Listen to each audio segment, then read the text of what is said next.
قوم سمود ایک طاقتور قوم تھی۔ وہ پہاڑوں کو کاٹ کر مضبوط گھر بناتی تھی، مال، طاقت اور غرور میں ڈوبی ہوئی تھی۔ اللہ نے ان کی ہدایت کے لیے حضرت صالح علیہ السلام کو نبی بنا کر بھیجا۔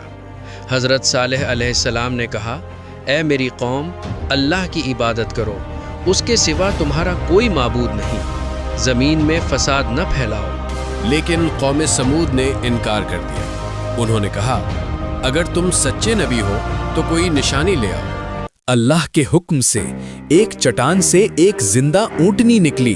حضرت صالح نے کہا، یہ اللہ کی نشانی ہے، اسے نقصان نہ پہنچانا، ایک دن پانی یہ پیے گی اور ایک دن تم پیو گے۔ لیکن قوم سمود کے دلوں میں ایمان نہیں، غرور تھا۔ قوم کے چند سرداروں نے سازش کی۔ انہوں نے کہا، اس اونٹنی کو قتل کر دو، پھر صالح علیہ السلام کو جھوٹا ثابت کر دیں گے۔ آخرکار اونٹنی کو بے رحمی سے قتل کر دیا گیا۔ حضرت صالح علیہ السلام نے کہا، اب 3 دن تک اپنے گھروں میں رہ لو، اس کے بعد اللہ کا عذاب آئے گا۔ قوم نے مذاق اڑایا۔ 3 دن بعد زمین زور سے کانپنے لگی، آسمان سے خوفناک چیخ سنائی دی۔ پوری قوم اپنے گھروں میں اوندھے منہ پڑی رہ گئی۔ پہاڑوں میں بنے محل ان کے کسی کام نہ آئے۔ حضرت صالح علیہ السلام ایمان والوں کو لے کر وہاں سے پہلے ہی نکل گئے۔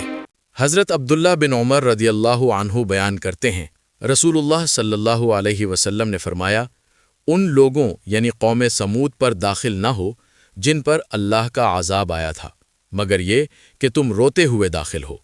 اگر تم روتے ہوئے داخل نہ ہو تو ڈرتا ہوں کہ تم پر بھی وہی عذاب نہ آ جائے جو ان پر آیا تھا۔ یہ وہی زمین ہے جہاں کبھی قوم سمود پر اللہ کا عذاب نازل ہوا تھا۔ یہی وہ جگہ ہے جہاں حضرت صالح علیہ السلام نے لوگوں کو اللہ کی طرف بلایا اور اللہ نے اپنی نشانی اونٹنی کی صورت میں دکھائی، مگر قوم نے نصیحت کو مذاق سمجھا، غرور کیا اور گناہ میں حد پار کر دی۔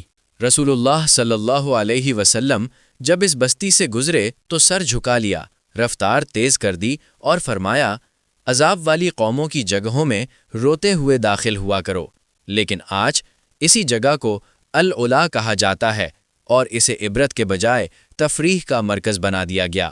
جہاں کبھی اللہ کا خوف تھا، آج وہاں غفلت کے میلے لگتے ہیں۔ یہ سوال نہیں کہ یہ جگہ خوبصورت کیوں ہے، بلکہ سوال یہ ہے کہ کیا ہم نے عبرت کو تماشا بنا دیا ہے؟ یاد رکھو، جب قومیں اللہ کے عذاب سے سبق لینا چھوڑ دیتی ہیں تو تاریخ خود کو دہرانے لگتی ہے۔ اگر آپ نے اس عبرت ناک واقعے سے سبق حاصل کیا ہے تو کامنٹ میں لکھیں اللہ اکبر اور اس ویڈیو کو شیئر کریں تاکہ دوسروں تک بھی یہ پیغام پہنچے۔